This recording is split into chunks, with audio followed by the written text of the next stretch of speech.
আজ পুত্রীটাকে বিবাহ হয়তো আর কিছুক্ষণ পর বাবা লক্ষ্মীবা আমার কাছে বিদায় চাইবে, কিন্তু আমি যে সে ধনতরের বাড়ির পুত্র লক্ষ্মীবাকে পেয়েছি, আমি যে ধনতরের সাথে প্রতিজ্ঞা করেছি, কিন্তু জানি না আমি এখন কি করবো।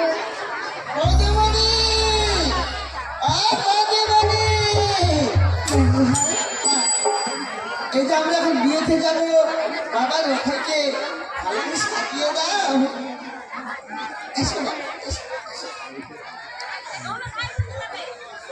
মা গো,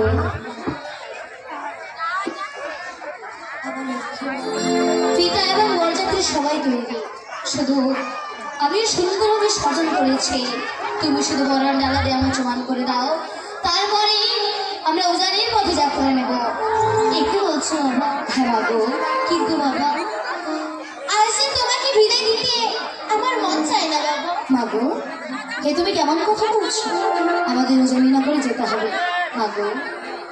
তোমারও চরণে মা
তোমাকে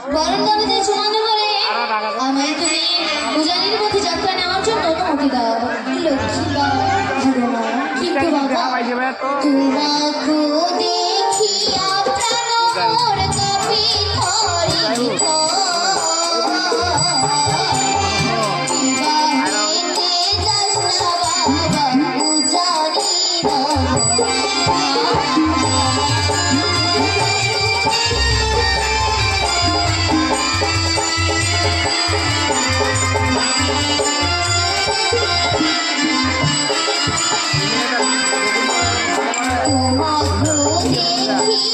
প্রাণ কপি খরিত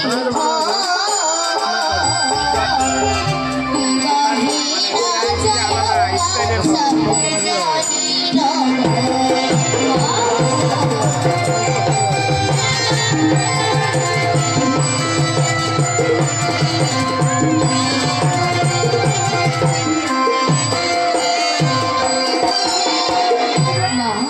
উজানি তুমি কেমন কথা বলছো? যদি আমরা উজানি নগরে যাই তাহলে আমাদের এই চক্ষম নগরের মান সম্মান ধরে সাথ হয়ে যাবে। বাবা লক্ষ্মী, তুমি কেমন কথা বলছো মা? হ্যাঁ বাবা, জানিস বাবা, এক পুত্র না ছিল ভাগীর কপালে,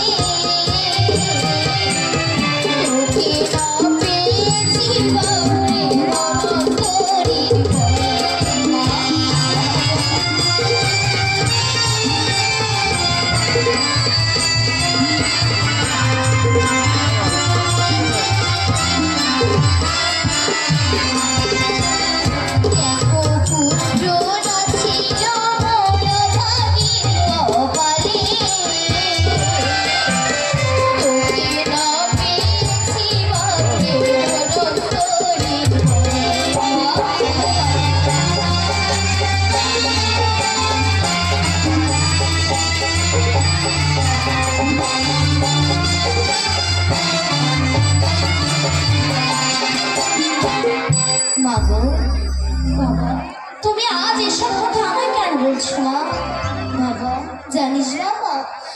ধনন্তরীর সাথে আমি করেছি সত্যতা, বিবাহের রাত্রিতে তোমার বাড়িতে ধনন্তরীর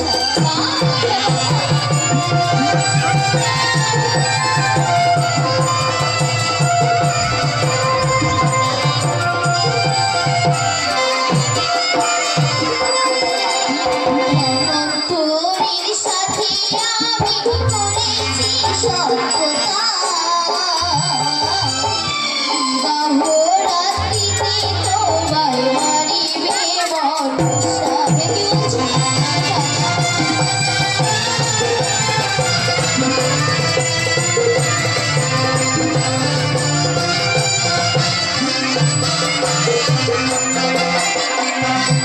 মাগো, এই কারণে তুমি আজ আমায় উজানি নগরে বিবাহে যেতে বারণ করছো? হ্যাঁ বাবা, মাগো, ভয় নেই তোমার। উপযুক্ত ব্যবস্থা নেই, তারপরে আমার বিবাহ দিতে চলেছে। মাগো, মেন্ড ঘর বাঁধিয়া পিতা আনিবে ধন তরি, এক রাত্রিতে কি করিবে কয়টার লাগে।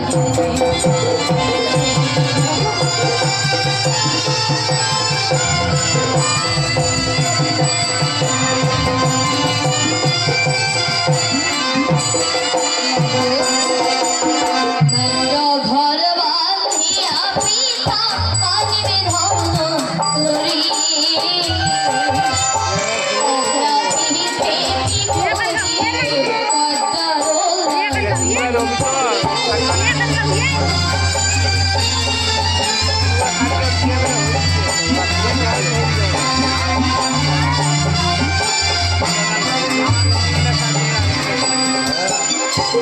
মাগো, ভয় নেই তোমার। উপযুক্ত ব্যবস্থা নেওয়ার পরে পিতা আমার বিবাহ দিতে চলেছে, তাই নির্ভয়ে তুমি হাসি মুখে বরণ ডালে দিয়ে আমার চুমান করে দাও। আমরা উজানের পথে